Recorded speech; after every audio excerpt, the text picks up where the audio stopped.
ರಾಜ್ಯ ಕಾಂಗ್ರೆಸ್ನಲ್ಲಿ ಯಾರ್ಯಾರಿಗೆ ಅಸಮಾಧಾನ ಇದೆ ಅನ್ನೋದರ ಡೀಟೇಲ್ಸ್ ಅನ್ನು ಕೊಡ್ತಾ ಇದ್ವಿ ಮತ್ತು ತುಂಬಾ ಜನ ಈಗಲೂ ಕೂಡ ಓಪನ್ ಆಗಿ ಮಾತಾಡೋದ್ರ ಮೂಲಕ ತಮಗೆ ಬೇಜಾರಿದೆ ಅನ್ನೋದನ್ನ ಹೇಳ್ತಾ ಇದ್ದಾರೆ. ಎಸ್ಪೆಷಲಿ ಶರತ್ ಬಚ್ಚೇಗೌಡ ಕೊನೆ ಕ್ಷಣದಲ್ಲಿ ಇವರು ಮಂತ್ರಿ ಆಗಕ್ಕಾಗಲಿಲ್ಲ.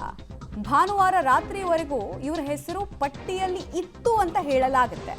ಬೆಂಬಲಿಗರ ಸಭೆಯಲ್ಲಿ ಶರತ್ ಬಚ್ಚೇಗೌಡರು ಹೆಸರನ್ನು ಸೇರಿಸೋ ಪ್ರಯತ್ನ ಮಾಡಿದ್ಯಾಕೆ, ಡಿಲೀಟ್ ಮಾಡಿಸಿದ್ ಯಾರು ಅಂತ ಬೇಸರವನ್ನ ಹೊರಹಾಕಿದ್ದಾರೆ. ಹೊಸಕೋಟೆಯಲ್ಲಿ ನಡೆಸಿದ ಬೆಂಬಲಿಗರ ಸಭೆಯಲ್ಲಿ ತಮ್ಮ ಅತೃಪ್ತಿಯನ್ನ ಹತಾಶೆಯನ್ನ ಮುಂದೆ ಹಾಕಿದ್ದಾರೆ. ಮುಂದೆ ಏನೆಲ್ಲ ಆಗುತ್ತೋ ನೋಡೋಣ ಬಿಡಿ ಅಂತ ತೀರಾ ಡಿಸಪಾಯಿಂಟ್ಮೆಂಟ್ ಅಲ್ಲೇ ಹೋಪ್ಸ್ ಕಳ್ಕೊಂಡವರ ರೀತಿಯಲ್ಲಿ ಮಾತನಾಡಿದ್ದಾರೆ. ಆಮೇಲೆ ಇನ್ನೊಂದು ಇಂಟ್ರೆಸ್ಟಿಂಗ್ ವಿಚಾರ ಅಂದ್ರೆ ಶರತ್ ಬಚ್ಚೇಗೌಡ ಸರ್ಕಾರದಿಂದ ಸಿಗುವಂತಹ ಕಾರನ್ನೇ ಬಳಸ್ತಾ ಇಲ್ಲ. ಯಾವಾಗ ಈ ಡೆವಲಪ್ಮೆಂಟ್ ಆಯಿತು ಓನ್ ಕಾರಲ್ಲೇ ಪರ್ಸನಲ್ ಯೂಸ್ ಕಾರ್ನಲ್ಲೇ ಹೋಗಿ ಬರ್ತಾ ಇದ್ದಾರೆ ಎಲ್ಲ ಕಡೆಗೂ.